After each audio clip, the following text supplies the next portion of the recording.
The changes right now, if we go back to the 1990s, would be the introduction of the internet, where new media technology was developed, and we see the emergence of what we call the new media. So online journalism would take its root with the commercialization of the internet in the 1990s. Of course, it's advantageous in the sense that, as they say, online journalism is basically the speed of broadcast and the permanence of print. So there are certain advantages to having a new medium.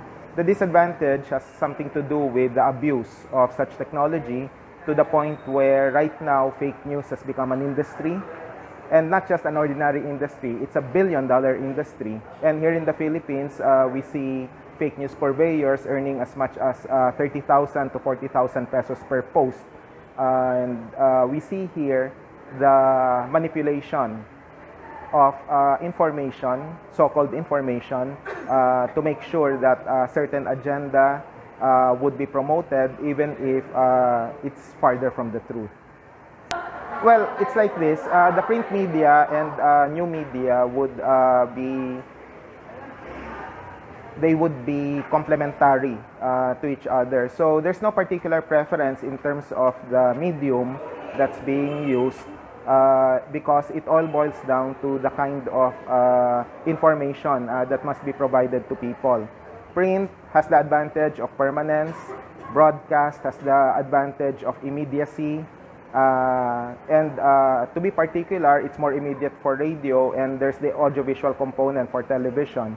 And of course, there's the element of convergence for online. I think there will be further convergence when it comes to the medium, and I think that the media would have a more vibrant atmosphere.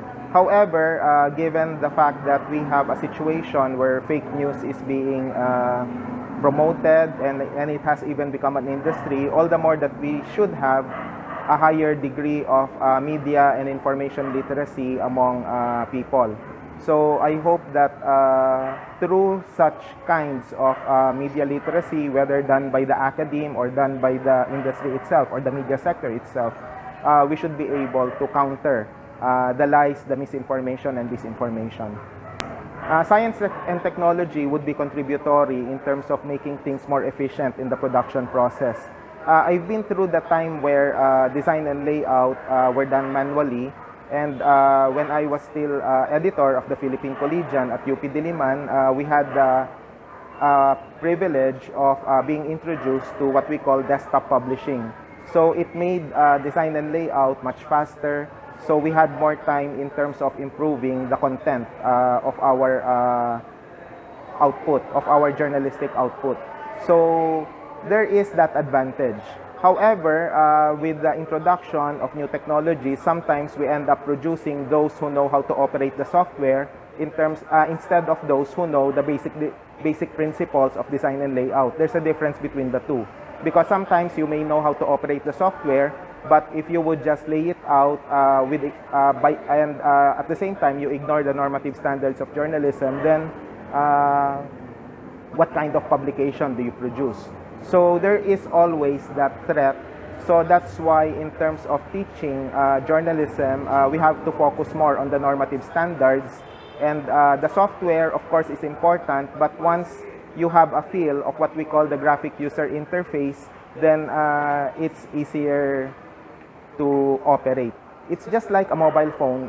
No one reads the manual anymore. You just simply press the power button and then you're free to go. So we should treat software like that. It's not as if we are here to teach students how to operate the software. We are here to teach students how to do design and layout regardless of the software that they're using. Of course, right now we are seeing the technology developing by leaps and bounds. Technology is developing exponentially. So, for example, with regard to mobile phones, we see the upgrades not just in a matter of years, but in just a matter of months. In some cases, in a matter of weeks, there would be upgrades. So, technology would grow exponentially, but science, of course, is developing slowly but surely. We are ensuring that the basic principles and the basic evidentiary knowledge would be maintained through science, but it's technology that is developing exponentially. In my field, which is journalism, technology is most useful, and we see a lot of improvement in the online publications. Now, in print and broadcast, of course, we see developments, but it has more to do with the convergence with new media. And I think the trend will continue. My only hope is that with the development of technology, the field of journalism will not focus more on form at the expense of content. It would have to be the content that would be the primary goal in terms of improving journalism.